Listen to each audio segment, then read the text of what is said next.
In 1979, the glitter was fading. After dominating dance floors and airwaves for much of the decade, disco was on its last legs. Once a symbol of liberation and nightlife glamour, it had become a cultural punching bag, known as Disco Demolition Night. On July 12, 1979, a baseball game in Chicago devolved into a full-scale riot. The event saw a capacity crowd at Comiskey Park rushing the field after local radio morning man Steve Dahl instructed fans to bring disco records for a detonation between games and successfully set numerous records on fire. Thousands gathered, not just to blow up disco records, but to declare the genre dead, symbolizing the public's growing disdain for disco and what it represented. But just when the beats seemed to be fading for good, someone stepped into the spotlight.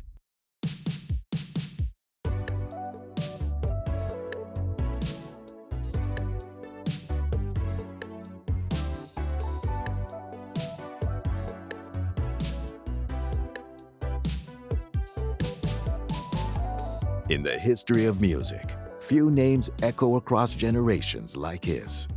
A child prodigy, a cultural phenomenon, and a global icon, Michael Jackson redefined what it meant to be a performer.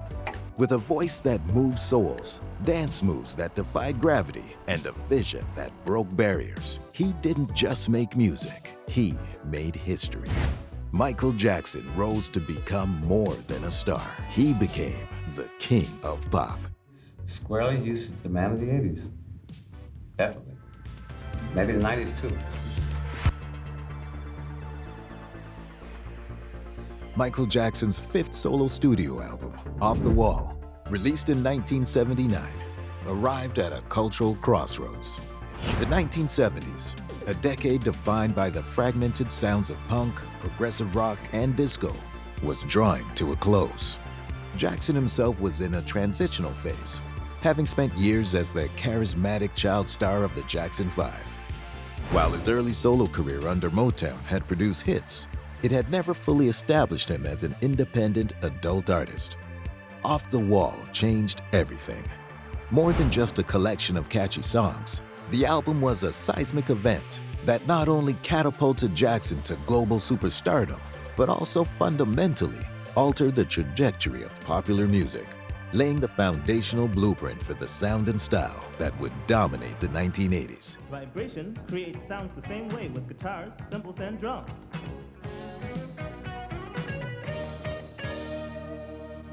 Its innovative fusion of genres, undeniable commercial power, and groundbreaking cultural impact made it an essential starting point for the pop revolution of the new decade. The creation of Off the Wall was a deliberate act of artistic reinvention. Jackson, seeking to break free from the bubblegum pop image of his Motown years, partnered with legendary producer Quincy Jones, whom he had met on the set of the film The Wiz. Jones, a musical polymath with a deep understanding of jazz, R&B, and orchestral arrangements, provided the perfect counterbalance to Jackson's raw, untapped talent. He's been in business 24 years now. I guess it was 14 when we first got together. He's squarely, he's the man of the 80s. Definitely. Their collaboration was a meticulous process of weaving together a sophisticated sound. The album's rhythm tracks and vocals were recorded at Alan Zent's recording, while the horn and string sections were laid down at Westlake Audio and Cherokee Studios. This painstaking attention to detail, overseen by engineer Bruce Swedian and the legendary session musicians of the era, resulted in a sound that was both immaculate and irresistibly groovy. The production was clean and layered, creating a busy yet uncluttered sonic landscape that showcased Jackson's vocal dexterity and a newfound maturity in his artistry. Musically, Off the Wall was a masterclass in synthesis. It transcended the confines of any single genre, expertly blending disco funk, sophisticated pop, soulful R&B, and soft rock ballads. The album's opening track, the Grammy-winning Don't Stop Till You Get Enough, is a prime example of this fusion. Its relentless beat, Lush string arrangements and Jackson's signature vocal ad-libs and falsetto screams create a euphoric dance floor anthem that defined the peak of the disco era. This was followed by the smooth, timeless ballad, Rock With You. Elsewhere, songs like Workin' Day and Night and the title track delivered up-tempo funk, while ballads such as She's Out of My Life revealed a vulnerability and emotional depth that would become a hallmark of his career. This seamless genre blending made the album appeal to a broad demographic, a crucial factor in its widespread success and influence. The commercial and critical reception to Off the Wall was nothing short of a phenomenon. It was an immediate and resounding success, reaching the top 5 of the Billboard Top LPs and Tapes chart and spending 16 weeks at #1 on the Top Black Albums chart. It was the first album by a solo artist to produce 4 top 10 singles on the Billboard Hot 100, a remarkable feat that included 2 #1 hits, Don't Stop Till You Get It. The album's success was not confined to the United States. It went on to sell over 20 million copies worldwide. Critically, it was hailed as a major breakthrough for Jackson, with many writers praising its sophisticated production and hailing it as a significant departure from his previous work. Off the Wall also played a pivotal role in breaking down racial barriers in the music industry. While black artists had achieved success on the R&B charts, achieving crossover status on mainstream pop charts was often a struggle. Off the Wall's unprecedented success on both R&B and pop charts proved that an artist could dominate both spheres simultaneously, challenging the industry's segregated marketing practices. Off the Wall was also instrumental in establishing Michael Jackson as the king of pop by showcasing his versatility, from the joyful hedonism of dance tracks to the emotional fragility of ballads. It demonstrated that he was an artist of immense range and creative control. The album's global reach and genre-blending appeal solidified his status as a solo star, moving him beyond the group's identity of the Jacksons and setting the stage for the unparalleled global phenomenon that was to follow.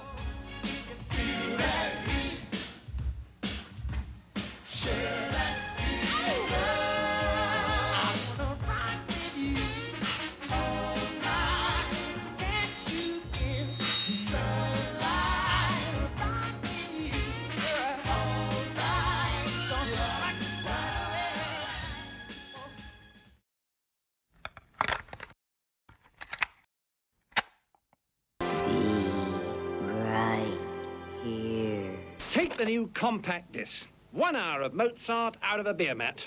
Pure sound played by laser. Success. That's what the first gay games were all about. Michael Jackson's 6th studio album, Thriller, released in late 1982, was far more than a collection of hit songs.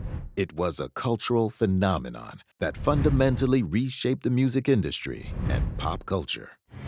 In an era marked by a deep recession and a fragmented musical landscape, Thriller arrived like a lightning bolt, a perfect fusion of pop, rock, and R&B that broke down racial barriers, revolutionized the art of the music video, and set an unprecedented standard for commercial success.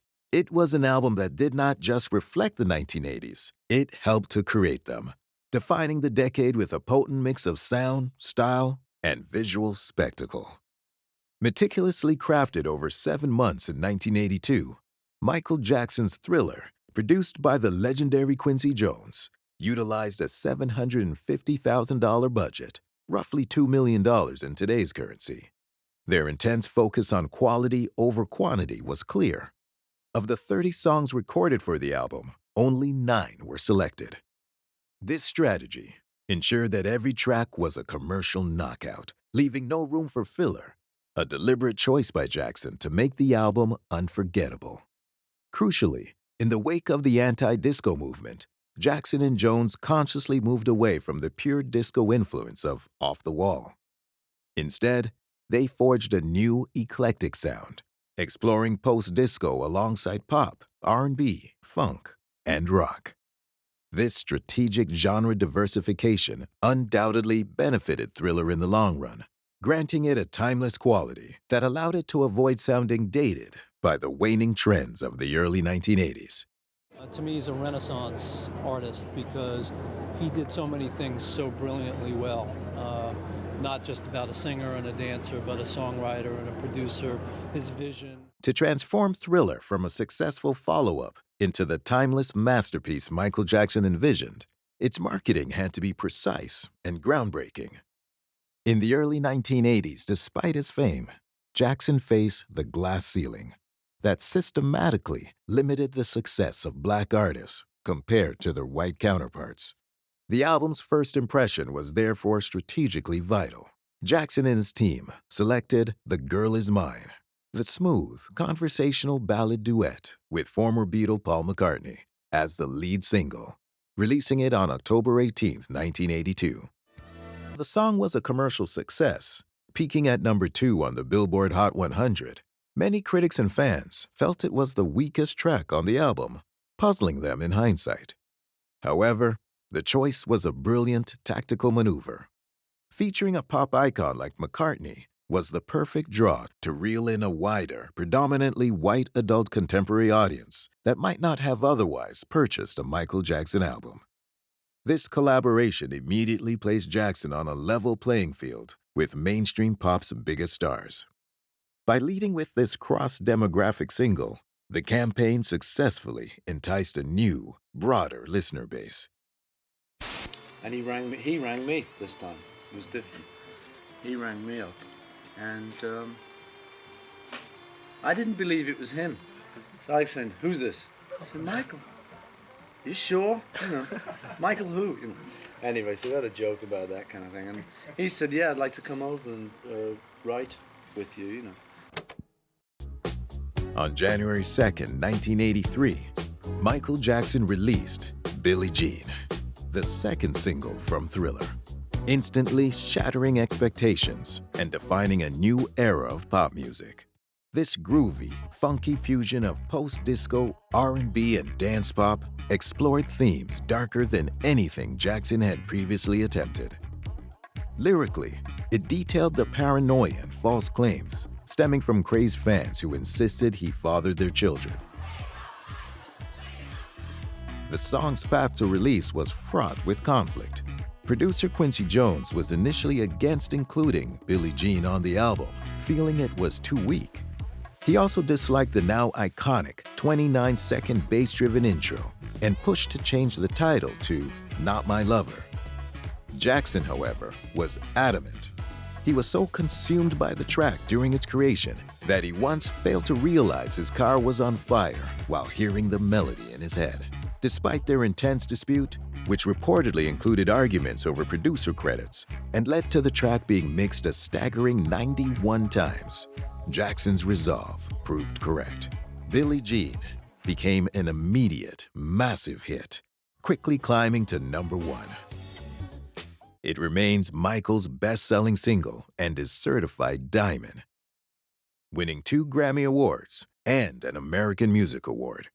It is routinely cited by critics as a perfect pop song, instantly recognizable, distinct in its production, and instrumental in helping its parent album sales soar into history. This is Wondering About Sound, take 1. Released on Valentine's Day, 1983, only a month after Billie Jean, Beat It was the third single and a pivotal moment in the Thriller campaign. At the suggestion of producer Quincy Jones, who believed the album required a definitive rock track, Jackson embraced the challenge. His goal was clear. I wanted to write a song, the type of song that I would buy if I were to buy a rock song, and I wanted the children to really enjoy it. The school children, as well as the college students. The resulting fusion of hard rock and R&B became Michael's first foray into the genre. Its impact was immediate and historic. Beat It rapidly became the album's second number 1 single, achieving the unprecedented feat of occupying the top 5 of the Hot 100 simultaneously with Billie Jean. The song's aggressive tone and anti-violence message, inspired by real-life gang tension, was amplified by its iconic music video. which further cemented Jackson's status as a global pop icon. Instrumental to the track's success was the blistering signature guitar solo provided by Eddie Van Halen, lead guitarist of the band Van Halen, lending the song instant rock credibility, selling over 11 million copies. Thriller's most profound and lasting impact was its role in breaking the racial barriers that existed in music television. When MTV launched in 1981, its playlist was overwhelmingly dominated by white rock artists. I want my MTV! A deliberate policy that marginalized black musicians. Jackson's record label, Epic, initially struggled to get MTV to air the Billie Jean video. Faced with fierce resistance and threats to pull all of Epic's artists from the channel, MTV finally relented. The airing of Billie Jean was a watershed moment, a crack in the wall of a racially segregated medium. When the video for Beat It followed, MTV's gates were officially open. The immense popularity of these videos proved that there was a massive demand for black artists on the platform, paving the way for a generation of performers like Prince, Whitney Houston, and Janet Jackson. While the singles Billie Jean and Beat It broke commercial records, the release of the Thriller short film in December 1983 irrevocably changed the landscape of music television and filmmaking. The final single and centerpiece of the album was not a typical 3-minute music clip. It was a 14-minute cinematic experience. Directed by acclaimed filmmaker John Landis, known for An American Werewolf in London, the short film featured high-end production quality, makeup, professional choreography, and a narrative structure complete with a dedicated budget, unprecedented for a music video at the time. The success of Thriller fundamentally altered the relationship between artists and cable television. The Thriller video was so popular that people paid to see it.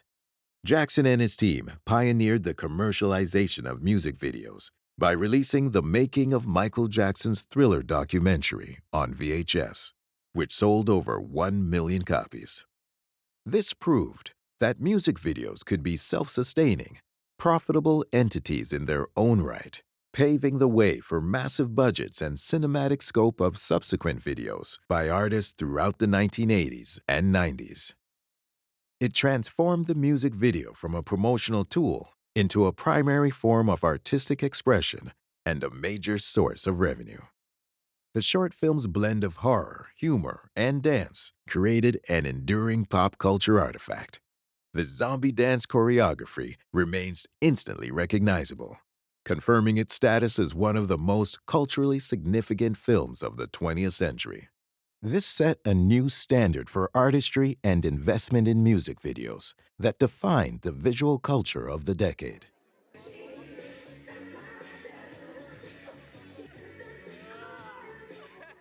Another key television moment that amplified the Thriller era was the Motown 25th Anniversary Special, which aired in May 1983.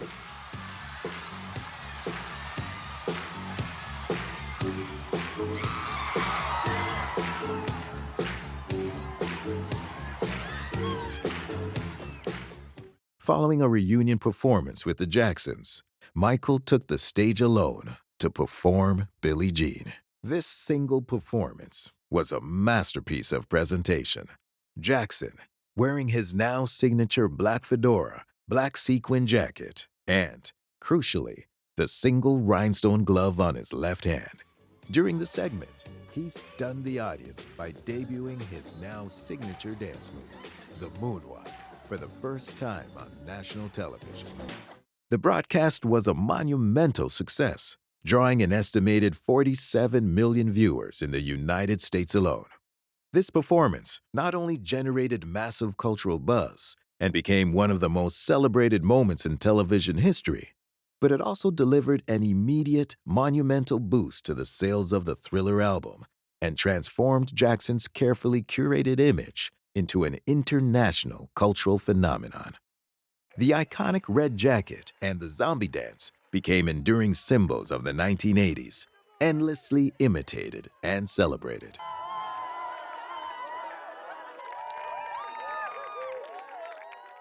What people don't understand is the Thriller has sold 40 million copies within 3 years.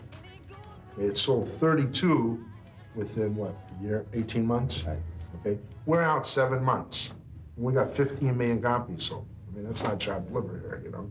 Sure. And that's not like an old bowl of spaghetti. I mean, we're doing okay. Commercially, the album's success was nothing short of staggering. Thriller spent 37 non-consecutive weeks at the top of the Billboard 200 chart. By the end of 1983, it was recognized by the Guinness Book of World Records as the best-selling album of all time, a title it still holds. The album produced 7 top 10 singles on the Billboard Hot 100, an unprecedented feat at the time. Its sales numbers, estimated at over 70 million worldwide, were not just impressive, they single-handedly resurrected a struggling music industry. The album's dominance created a blockbuster model for record labels, where the entire industry would focus its marketing and distribution efforts on a single, surefire hit. Jackson's success was so pervasive that it became a global cultural currency. Copies of Thriller could be found in nearly every country in the world. Michael Jackson's nature that permanently altered the cultural landscape of the 1980s.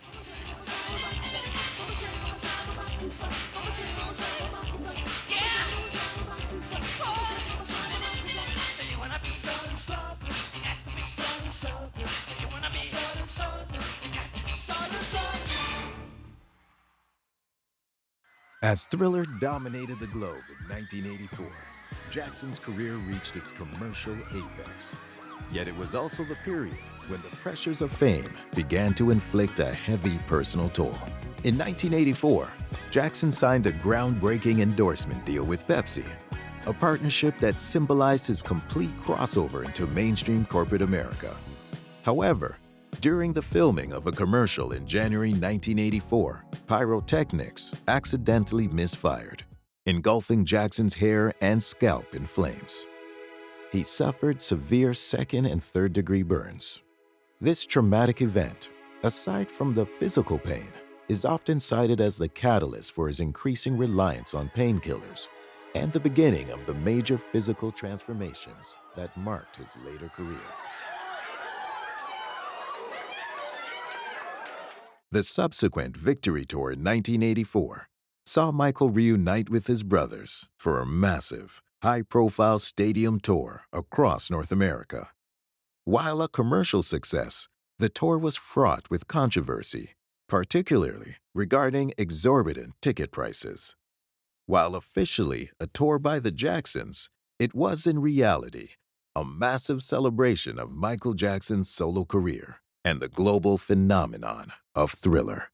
The setlist was tellingly dominated by his solo hits from Thriller and Off the Wall, solidifying the concert series as a de facto Thriller tour. The atmosphere backstage was fraught with tension. Michael, who was already the undisputed biggest star in the world, reportedly joined the tour only because his brothers allegedly needed the income. The ultimate fracture occurred at the final concert in Los Angeles. Without warning his brothers, Michael used the stage to make a shock announcement that this would be the last time they would ever perform together. This impromptu declaration effectively canceled planned European and Australian legs of the tour, which had been scheduled for 1985. The intense animosity from the Victory era had a profound and lasting effect on the Jacksons' family dynamic, leading Michael to distance himself. Behind the scenes, Jackson was grappling with a medical condition that became a major source of media speculation: vitiligo. Diagnosed in the mid-1980s, this autoimmune disorder causes patches of the skin to lose pigment, resulting in uneven coloring. To manage this and achieve a consistent appearance, Jackson was prescribed monobenzone, a cream that chemically lightens the skin to match the already depigmented areas. He also utilized heavy makeup. This condition, combined with repeated surgical procedures, led to intense public scrutiny and false accusations that he was deliberately trying to change his race, adding extraordinary stress to his already burdened mental state. The cumulative stress from the near-fatal accident, the public scrutiny, constant tabloid rumors, and the painful, uncontrollable progression of his skin condition led Jackson into a period of deep emotional fragility. The very fame he had fought for created a fortress of isolation around him, defining the intense emotional complexity that would characterize his life and work for decades to come.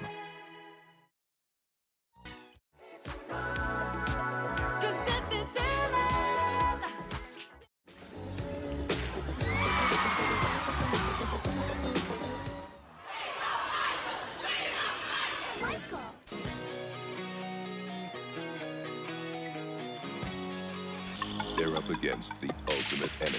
Holy Mother of God. Mr. Gorbachev, tear down this wall. In the latter half of the 1980s, Michael Jackson initiated a strategic shift in his artistic identity, culminating in the release of his third solo album with producer Quincy Jones, the concisely titled Bad.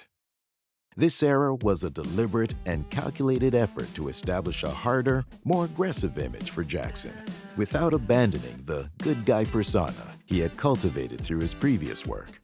Musically and aesthetically, Bad served as a rambunctious sibling album to the global phenomenon Thriller, attempting not just to replicate, but to surpass its success through bolder composition and advanced production techniques. The sonic landscape of Bad is immediately heavier and fiercer than its predecessors, marking a decisive move away from the sophisticated groove and remnants of disco found on Thriller. The album's rollout began on July 20th, 1987, with the release of the ballad, I Just Can't Stop Loving You.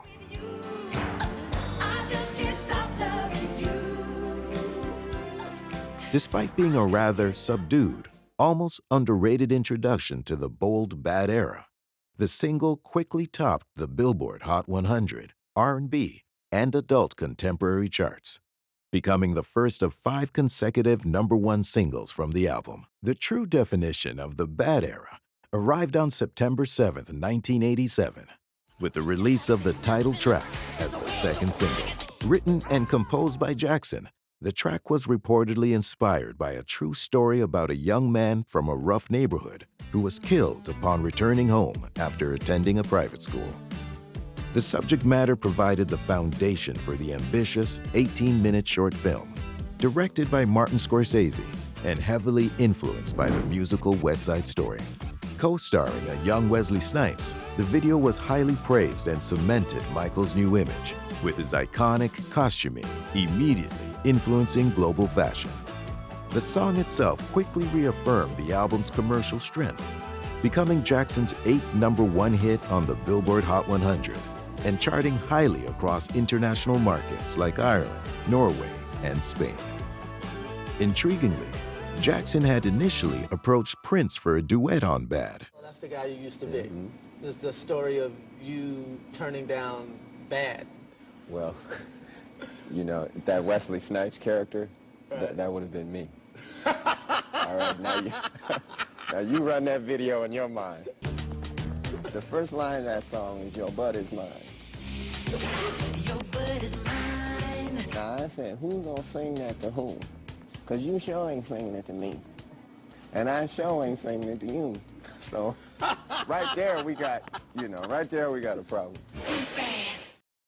Following the aggressive statement of the title track, the third single, The Way You Make Me Feel, was released on November 9th, 1987, continuing the album's chart dominance by becoming its third consecutive #1. The song and its accompanying music video were crafted to add further complexity to Jackson's new persona. The first single established him as a tender lover, and the second as a streetwise intimidator. The Way You Make Me Feel presented a confident, flirtatious man, showcasing his prowess in both song and dance. The resulting music video, which further refined the album's visual style, received a nomination for Best Choreography at the 1988 MTV Video Music Awards, alongside the Bad short film. This rapid succession of successful singles proved that Michael Jackson's bold, uncharacteristically brash statement on Bad was only the beginning of a sustained era of musical and visual mastery. The gospel-influenced anthem, Man in the Mirror, was released as the fourth single in January of 1988. This track, which was one of only 2 songs on the album Jackson did not write, offered a sharp thematic turn by showcasing a far gentler and more reflective side of his persona, providing a moral and spiritual counterpoint to the lover boy, bad boy, and ladies' man images previously presented. The critically acclaimed track became the 4th consecutive #1 hit from Bad. Continuing the album's genre exploration, the hard rock-driven single Dirty Diana followed on April 18, 1988. Following the precedent set by Beat It on Thriller, this song maintained Jackson's tradition of including at least one rock-infused track on his albums. Thematically, Dirty Diana served as an aggressive spiritual successor to Billie Jean, tackling the issue of obsessive groupie with a palpable, fittingly aggressive edge. Speculation was heavy regarding the inspiration for the track's subject, with popular theories pointing toward both his friend Diana Ross and Diana, Princess of Wales. Jackson denied both, maintaining that the character was an amalgamation of various obsessed fans. A notable anecdote during the Bad World Tour in 1988 occurred when Jackson initially removed the song from his setlist out of respect for the Princess of Wales, who was in attendance at Wembley. However, upon learning that Dirty Diana was one of her favorite songs, he reinstated the performance for the show. The song's success delivered Michael Jackson his 5th consecutive #1 hit from a single album, setting a record that was not matched. The iconic Smooth Criminal, released as his 7th single and the last in the United States on November 14, 1988, served as a key turning point in Jackson's shift toward darker, harder-edged material. The song's compelling narrative tells the story of an attack on a woman in her apartment by the titular figure. The concept, which originated as a plan for a Western musical in 1984, was transformed into a gangster theme, inspired in part by the unreleased track Al Capone. The resulting short film, which was central to Jackson's 1988 film Moonwalker, paid homage to Fred Astaire, featuring Jackson in a white suit and fedora. It also debuted the famous anti-gravity lean, an illusion initially created with cables, but later made possible on stage through patented custom shoes. The track's unique blend of R&B groove and rock edge was hailed as one of Jackson's best, peaking at #7 on the Billboard Hot 100 and becoming the 6th top 10 single from Bad. One of the things that I did, right or wrong, when I started with Michael was the fact of not to let him do interviews. And we had a long talk about it. I mean, it wasn't like it was just my decision. I came in, it's okay, no more interviews. But in a lot of the interviews that he did over the years, he was so grossly misquoted, so grossly misled with questions. And, I mean, it's not worth it, you know? And they want to get into your private life. I mean, private life is private life. Quincy's private life is his private life, mine is mine, yours is yours, and Michael should be Michael's. Yes, he is a public figure.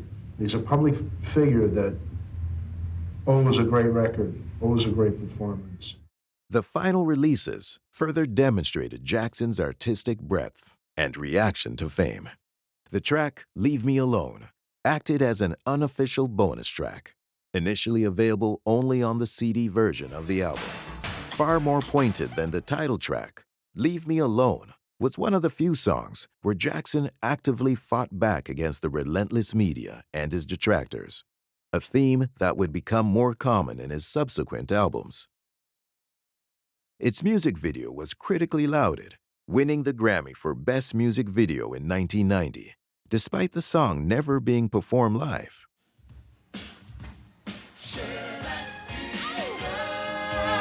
I think it's real important to Michael and to the fans that he has in Rome that they have an opportunity to see him as a solo performer. And I think as a solo performer, they will see probably the greatest entertainer of our day.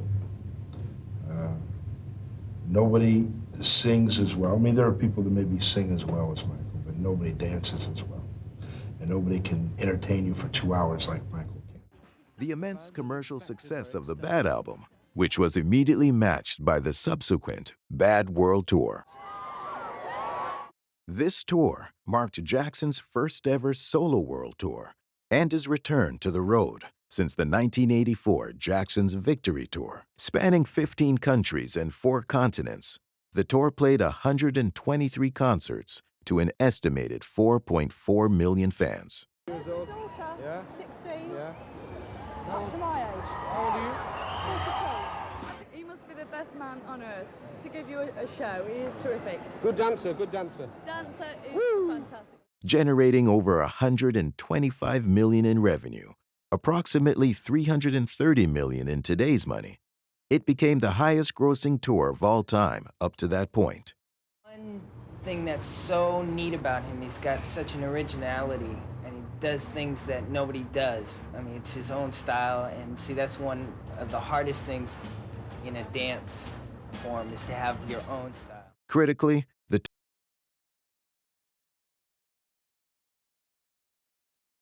Jackson's unmatched energy and precision as a live performer. The Bad World Tour was a cultural phenomenon that definitely cemented Michael Jackson's status as the reigning, globally dominant solo artist of the era. The decade spanning to 1989 represents one of the most transformative and commercially dominant runs in modern music history. Across the 3 interconnected albums, Off the Wall, Thriller, and Bad, Michael Jackson evolved from a highly respected R&B and funk vocalist into the undisputed king of pop. Through his seismic influence on sound, style, and visuals, Michael Jackson didn't just participate in the 1980s, he fundamentally authored them.